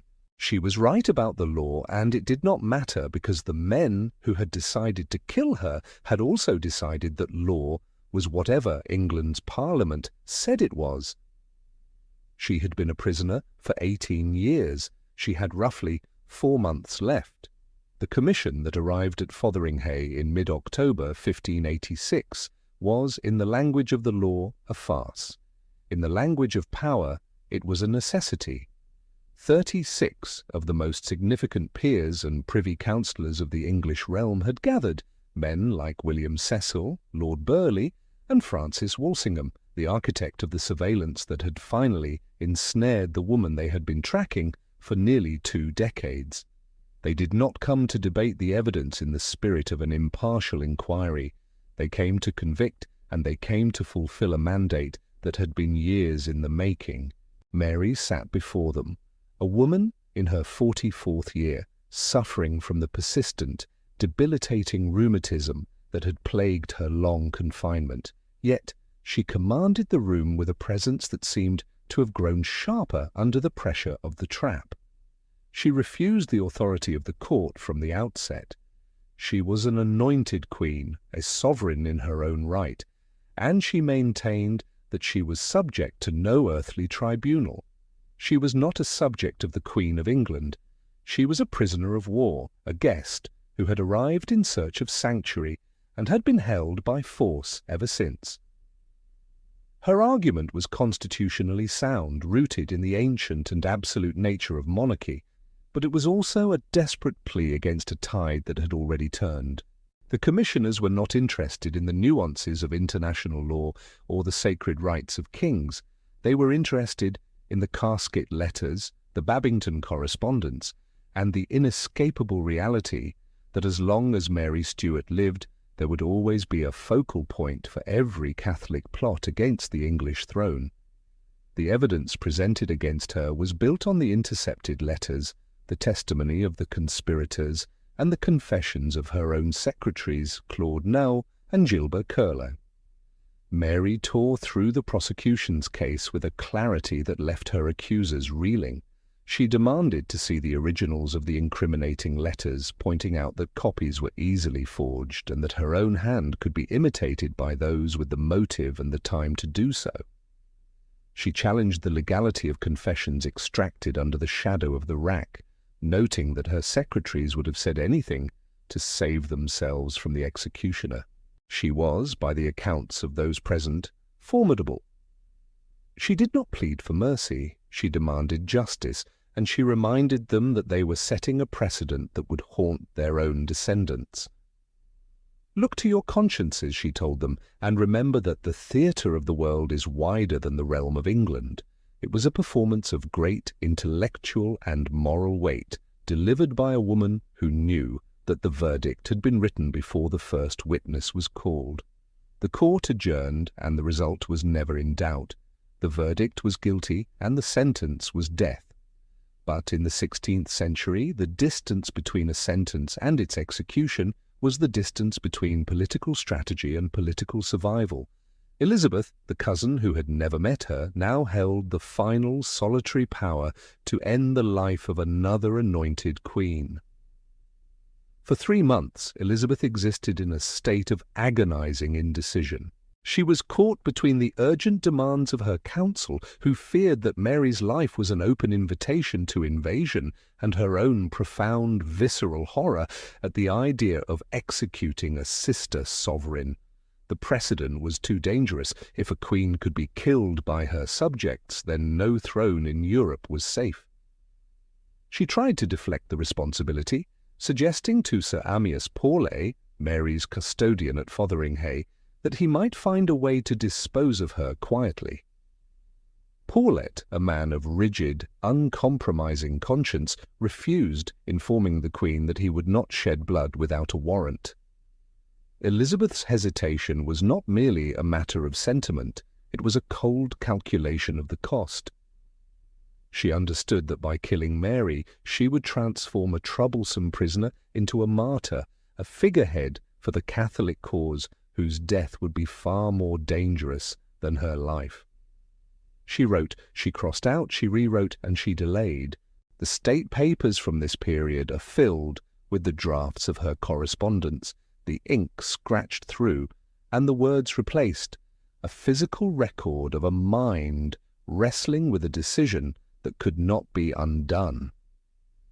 She was the most powerful woman in the world, yet she felt the walls of her own trap closing in.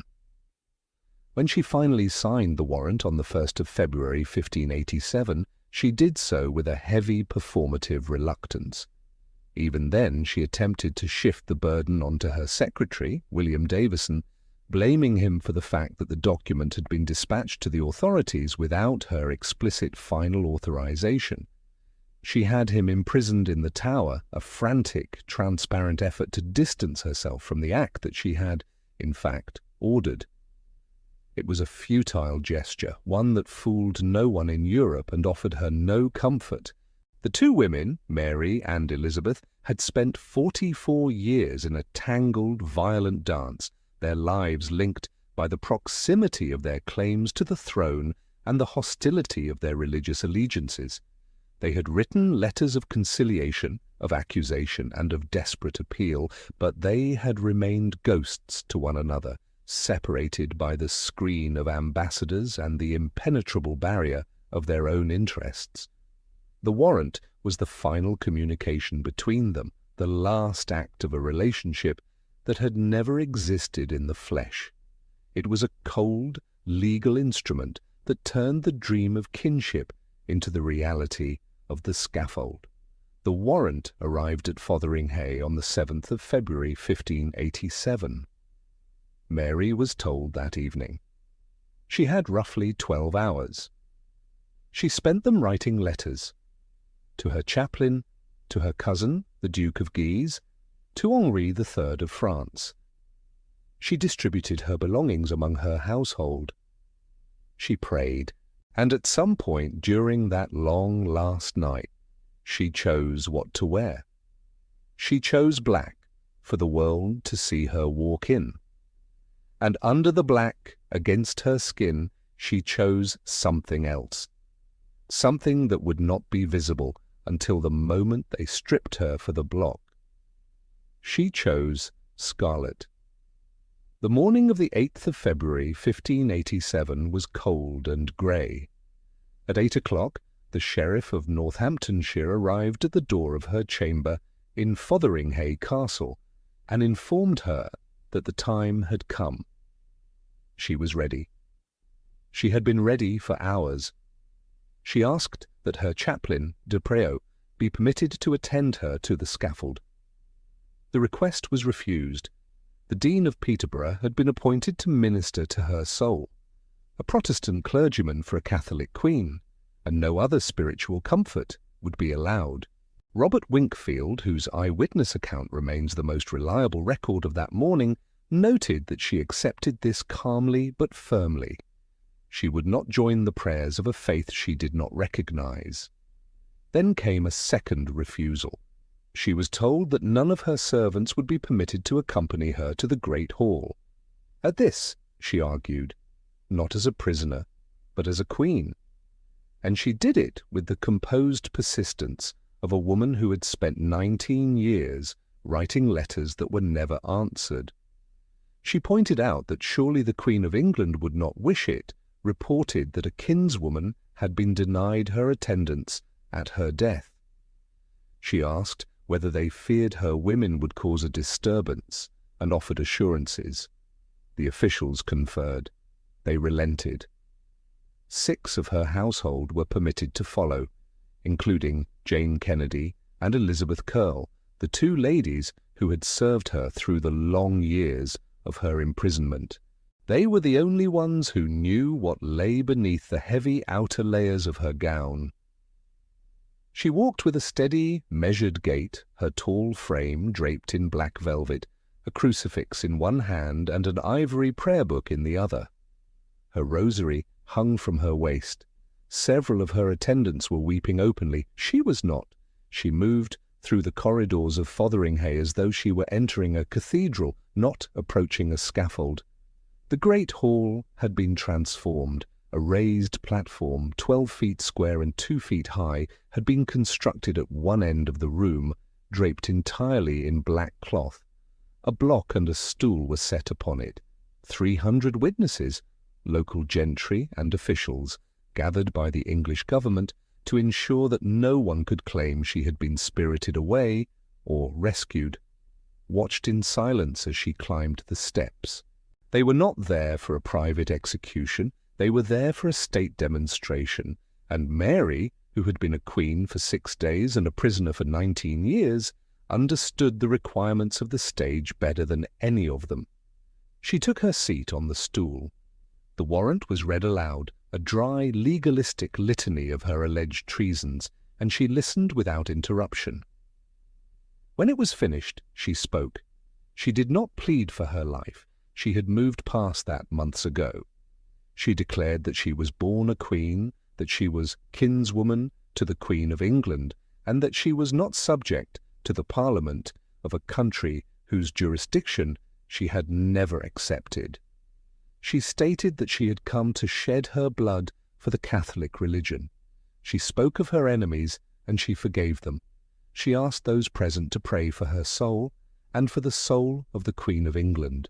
Her voice was firm, resonant in the quiet hall, and Wingfield noted a composure that seemed to unsettle the assembly. She spoke as though the scaffold were her court and the 300 witnesses her subjects, and the effect was disquieting precisely because it was not theatre. She meant every word, and they could see that she meant it, and they did not know where to look. Then, at her signal, the two ladies approached. They began the slow process of undressing their mistress. Jane Kennedy's hands were shaking. Mary reached out and steadied them, and told her not to weep, and smiled. As the black velvet gown was lifted away, the room fell into a deeper, sharper silence. Beneath the dark exterior, Mary wore a bodice and petticoat of deep, vivid crimson, not a faded garment, not an accident of wardrobe, but a rich, saturated red that blazed against the black drape of the scaffold. It was the liturgical colour of Catholic martyrdom. She had chosen it deliberately. She had kept the crimson hidden beneath the sombre black until the precise moment when 300 Protestant witnesses would be compelled to look at her and see not a condemned traitor, but a martyr, dressed in the vestment colour of the saints. Every execution is a piece of theatre controlled by the state. Mary had spent her imprisonment rehearsing the one moment when the theatre would belong to her. The witnesses stared. She had not come as a petitioner, but as a sacrifice of her own choosing, and the image, the crimson figure against the black scaffold, was the one that would outlast every warrant they had signed to put her there. She knelt. Her ladies tied a cloth of gold-edged white over her eyes. She reached out, felt for the block, and stretched her body forward, her hands extended. She began to recite the psalm, In manus tuas, Domine, commendo spiritum meum. Into your hands, O Lord, I commend my spirit. The executioner struck. It was not clean, and it was not quick, and then it was done. What followed was what no one in the hall had been prepared for. The executioner reached down and lifted the head by its hair to show it to the assembly. The famous auburn hair, the hair that had been painted and admired for 30 years, and the hair came away in his hand. It was a wig. Beneath it, Mary's real hair was grey and cropped close to her skull. The auburn tresses the world remembered belonged to a young queen who had danced at the Louvre and ridden through the Scottish hills and stood in candlelight at Holyrood while men composed sonnets to her beauty. That woman had not existed for a very long time. The grey hair belonged to the woman who had walked to the block that morning, a woman of 44 who had aged in rooms she could not leave, in a country she had not chosen, under a sentence she had carried in her body for years before it was finally spoken aloud. The distance between the wig and the grey hair was 19 years of English stone, and every person in that hall could see it, and no one who saw it ever forgot. Then came the final detail, the one that the chronicles could not leave out, the one that would be repeated for 400 years, because it was the kind of truth that no dramatist could improve upon. A small dog, a Skye Terrier, had been hidden beneath Mary's skirts throughout the morning. Through the walk, from her chamber, through the speech, through the prayer. When she fell, the dog crept out from the folds of her crimson dress and lay down beside her body. It would not be moved.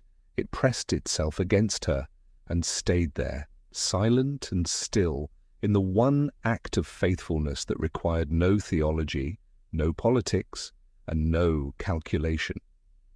The body was not immediately removed. It was left in the hall for months, a lingering, uncomfortable presence in the castle.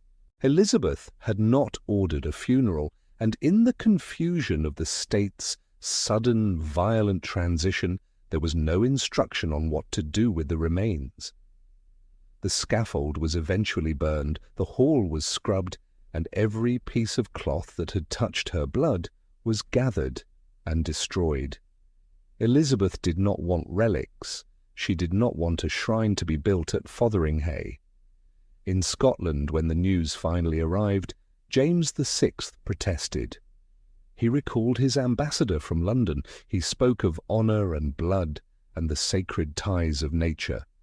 He wrote letters of righteous indignation to Elizabeth, demanding to know how such an affront to the dignity of kings could be allowed to occur.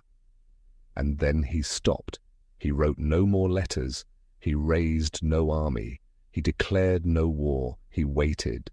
He was 20 years old, and the woman who had killed his mother was 53 and had no heir, and he was her nearest Protestant relative, and he had learned from a mother he could not remember, from an imprisonment he had watched and not prevented, from an execution he had protested and not stopped, the one lesson that nobody in this story had ever managed to teach Mary Stuart. He had learned to wait. James VI of Scotland received the news of his mother's execution at Fotheringhay and did nothing further. He did not march, he did not declare war, he did not even break off the negotiations for his own pension from the English treasury. He was the son of Mary, Queen of Scots, and the godson of Elizabeth Tudor, and he understood the arithmetic of power better than the people who had demanded he act. He was 20 years old. He had been a king since he was 1, and he had been a hostage of his own nobility for longer than that. He knew that an angry king without an army is merely an embarrassment, and he knew that the crown of England was worth more than the life of a mother he had never really known. He waited. James VI was a political realist in a story populated by idealists, fanatics, and people who believed that their personal honour was a currency that could be spent in the marketplace of nations. He watched as the English government dismantled his mother's life, and he watched as the Protestant lords of Scotland solidified their grip on the state, and he stayed quiet. He was the son who calculated. He understood that the throne of England was not a prize to be seized by force, but a vacuum that would eventually draw him in, provided he did not disqualify himself by acting like a son instead of a monarch. He waited for the woman who signed the warrant to die, and he waited for the advisers who had conspired against his mother to grow old, and in the spring of 1603 the crown of England fell into his lap like a ripe fruit. When he rode into London, he did not come as a conqueror. He came as an heir. He united two kingdoms that had spent centuries burning each other's borders and tearing each other's houses down. He brought the era of the Tudors to a close, and he began the era of the Stuarts, and he did it without firing a shot. But he had not forgotten the woman who had died at Fotheringhay. He had simply prioritized the state over the individual, as any sovereign must. Once he was safely seated on the English throne, he began to turn his attention to the debt he owed his mother. In 1612, he ordered the exhumation of her remains from Peterborough Cathedral, where they had been interred without ceremony, and he oversaw their transport to London. He placed her in the Lady Chapel of Westminster Abbey, in a tomb of white marble, gilded and magnificent. It is a structure of deliberate, pointed grandeur. It is larger than the monument he built for Elizabeth, and it is positioned with a calculated prominence that commands the space. The son who had refused to save his mother's life spent his own royal authority to ensure her memory would outshine the memory of the woman who had ended it. He elevated her from a disgraced prisoner to a martyred queen, and he did so with the weight of the entire British state behind him. The transformation was absolute. The prisoner, who had lived for 19 years in a series of English country houses, constantly writing letters that were never answered and making demands that were never met, was suddenly the centerpiece of the royal necropolis. The 19 years of confinement, a duration so long that it turned a woman in her prime into a woman whose hair had turned grey and whose body had failed, were rewritten by the stone and gold of her monument. History, however, remembers the process by which this happened. It was not a sudden revelation, it was an accumulation of images. Unlike Anne Boleyn, whose identity was systematically erased by the English court, whose portraits were destroyed, whose name was struck from the record, and whose memory was turned into a ghost story, Mary Stuart remained visible. She is one of the most painted women of the 16th century. We have the likenesses of the girl in France, the queen in her mourning weeds, the woman in the full bloom of her beauty, and the prisoner in her final, tired years. We have the portraits painted as propaganda by her supporters, and we have the portraits commissioned by her enemies. Because she was a queen who played the game of politics with such high stakes, her image was a weapon, and it was reproduced endlessly. This visibility is her true legacy. While the physical woman was broken by the scaffold and the years of captivity, the icon of Mary Stuart was indestructible. The contrast between the young queen and the aging prisoner is the record of her life, and the fact that we can see that transition, that we can witness the erosion of her youth and the solidification of her resolve, is a testament to the power of the image she left behind. And yet, the mystery at the heart of her story remains as impenetrable as it was when she was still alive. The Casket Letters, those 8 letters and 12 sonnets that were produced by the Scottish lords as the smoking gun of her complicity in Darnley's murder, remain the central evidentiary problem of Scottish history. The originals have not been seen since the 1580s, and they vanished into the dust of diplomatic archives and the fires of political change. We have only the copies, and the copies do not agree. We have the arguments of historians who have devoted their careers to deciphering the truth. Jenny Wormald, who saw in them the hand of a woman who had abandoned her duty. John Guy, who saw the fingerprints of a forgery so sophisticated it still confuses us. Antonia Fraser, who saw a mixture of genuine emotion and calculated interpolation. They are all right and they are all wrong because the evidence itself is a phantom. The film does not settle the question because the question cannot be settled. The viewer is left with the same uncertainty that plagued the men who stood in the room at York and Westminster in 1568. The documents were the justification for her imprisonment, and they were the foundation of the case against her, yet they were never tested, never authenticated, and never shown to the woman who was accused of writing them. They are a monument to the failure of justice. She had been queen for 6 days before she was queen. She had been a prisoner for 19 years before she was free. Her son waited 36 years to inherit the crown of England, and he did so by learning the lesson that his mother never could, that time is a tool, not an obstacle. The woman who had claimed the English arms, who had quartered them with her own, and never fully retracted her ambition, ended her life in the trap she had walked into voluntarily. She had come to England expecting a sanctuary and found a cage. She had spent nearly 2 decades as an uninvited guest who could not be sent home, could not be released, and could not be ignored. She was a political actor, a woman of intelligence and flair, who played the game of kings and queens with a passion that burned her out. she had a motto. She embroidered it herself during those long, quiet years at Sheffield or Chartley, while the world outside continued to spin and her relevance slowly ebbed away. It was a reversal of her own mother's words, a reflection on the cycle of power and the endurance of blood. It was a statement of faith, and it was a statement of fact. She left it behind in her needlework, a deliberate signifier of her belief that her death was not the conclusion of her story, but the beginning of something larger. The dynasty she founded through James sits on the throne today.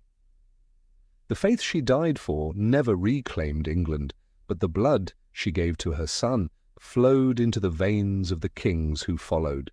Elizabeth, who had no children and named no heir, left behind a legend of a virgin queen, but she left no future. Mary left a son, and the son's children inherited both. The irony of their history is that the woman who was executed for her claim to the throne ultimately secured it for her descendants, while the woman who died on the throne left it to the son of the rival she had killed. There is a tomb in Westminster Abbey, in the Lady Chapel, under white marble and gold. James built it for her in 1612, 25 years after the scaffold, and 9 years after he had taken the throne of the woman who put her there. It is larger than Elizabeth's, it is grander than Elizabeth's, and on the wall of a room in a house she was never coming back to, in needlework she made with her own hand during the years when there was nothing else to do, she left a line that turned out to be true. En ma fin est mon commencement. In my end is my beginning.